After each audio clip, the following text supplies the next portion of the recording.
happy November. After last week's video, which was about growing up in Estonia versus growing up in America, I got a lot of positive feedback and a lot of comments about, oh, well, what about this? And oh, what about that? So I realized I wanted to do justice for that, and I wanted to create a second part for last week's video. So this week's video will be about growing up in Estonia versus growing up in America, part number 2. So let's get started. So last week was Halloween. In Estonia, we don't really celebrate Halloween as much as in America. It's becoming more and more popular, but definitely wasn't as popular when I was growing up. But we have 2 holidays that we celebrate, and they're very similar to Halloween. Obviously, we don't call them that. Mardipäev and Kadripäev. So instead of 1 day, we have 2 days in November. I did some research, meaning I used Wikipedia, and I looked it up the background of St. Martin's Day, or Mardipäev. I'm gonna call it Mardipäev because that's how we call it. And it's in November, and actually a lot of countries in Europe celebrate that. You got Germany, Ireland, Sweden celebrating it. I bet they all have different ways to celebrate it. But what we do is we dress up as an old person, kind of this raggedy person, pretty much put some dirt on your face, but you have to dress up as a guy, and you go door to door asking for goods, like Halloween. So that's Mardipäev. For St. Catherine's Day, or Kadripäev, as we call it in Estonia, you dress up as an old lady, and again, all this raggedy. Even guys dress up as girls for that day, and vice versa. So for Mardipäev, you dress up as a guy if you're a girl, and you go door to door and ask for goods. And I'm gonna insert a picture here of what a Mardipäev looks like and what people wearing Kadripäev looks like. So in conclusion, we pretty much have 3 days you can go run door to door. So you got Halloween, which is becoming more and more popular. Then you also have Mardipäev in November, and 2 weeks later you got Kadripäev. So yeah, I think we're winning in that sense. Second thing I want to mention that was different growing up in Estonia versus in America is diversity, and how little of diversity there is in Estonia. At least when I was growing up. I know it's becoming more and more common, but when I was growing up, everybody pretty much looks like blonde hair, blue eyes, or dark hair and blue eyes, and there's no really diversity in there. As well as the religion. So everybody pretty much is in the same religion. And fun fact, Estonia is actually the least religious country in the whole world. Last week I mentioned about schools, but there was a very important fact that I forgot to mention, which is our tests and how we take tests. And I think that's pretty common in Europe. In America, you guys use multiple choice a lot. I know as an exchange student, when I took some tests, a lot of them were multiple choice.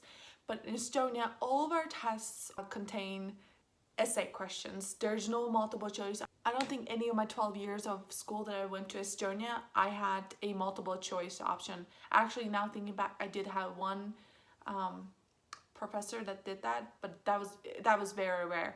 So again, there's no multiple choice, always essay questions. And compared to school in America versus school in Estonia, I would definitely say that school in Estonia is much harder. I remember studying hours, days, even for my tests in Estonia to make sure I don't fail. Another thing about schools that I remembered was the food. So we get free food in Estonia for lunch. You don't have to eat it, but majority of the people eat it. It's a nice meal that is made in school from scratch, so it's not anything bad for you. It might not taste as well as burgers, but that's okay. In America, I know that a lot of people pack lunches, which is not that common in Estonia, in those little brown bags. And you can buy your food in America during lunchtime, and those foods usually contain burgers, fries, chips. That's what I remember. So that's a big difference that I remembered growing up in Estonia versus growing up in America. Another thing is imperial units versus metrics. And I struggle with this to this day. I wish everybody in the whole world would use the same units to measure things, but no, unfortunately. And that's okay.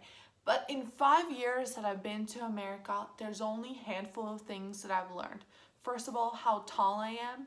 And another thing, that 82 in Fahrenheit equals 28 in Celsius. So I do all my calculations based on that pretty much in my head. So that's a tip for you. If you're struggling, then think of 82 equals 28. Another thing that I find so strange about Americans is, and this goes to states that are in the colder climate, so excluding Florida. But for winter, I still see people wearing shorts. Last winter, I went to Trader Joe's and I just saw, I was wearing a hat, gloves, a scarf, a coat, and I saw someone wearing shorts. I have people walking into the office still where I'm all bundled up with a t-shirt. I understand that you hop in the car and you just start work, but it's still gonna be cold in the car for at least 5 minutes. Plus the wheel is freezing, so it just blows my mind. I know in Estonia, everybody pretty much bundles up. You got the hats, the gloves, the scarves, the coat. The warmer the coat, the cooler you are pretty much. I think it's because everybody, or a lot of people in Estonia, take the public transportation, so it gets really cold when you're waiting for the bus. In the bus it's cold, so you want to make sure you don't get sick. So I think that's what it is. But I pretty much bundle up living in Utah. As soon as it drops under 50 degrees, which is 10 Celsius, I bundle up. Fun story today, I went to the park and my dog ate my glove. He ripped my glove apart, which my grandma hand knitted to me, so I need new gloves. And last thing I have for you guys is shoes and wearing them inside.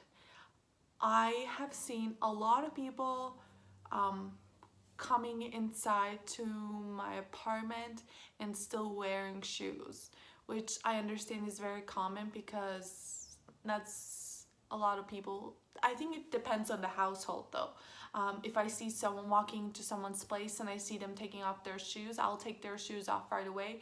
But there's times that I still see people walking into their place and they're still wearing shoes, which is mind blown. And I think it's my biggest pet peeve. There's so much dirt on the streets that I don't want any of that in my apartment. So we never do that in Estonia. As soon as you get inside your apartment, you take your shoes off. You never ever go around with your shoes in your house or apartment. Okay guys, this was it for this week's video. I hope you enjoyed it.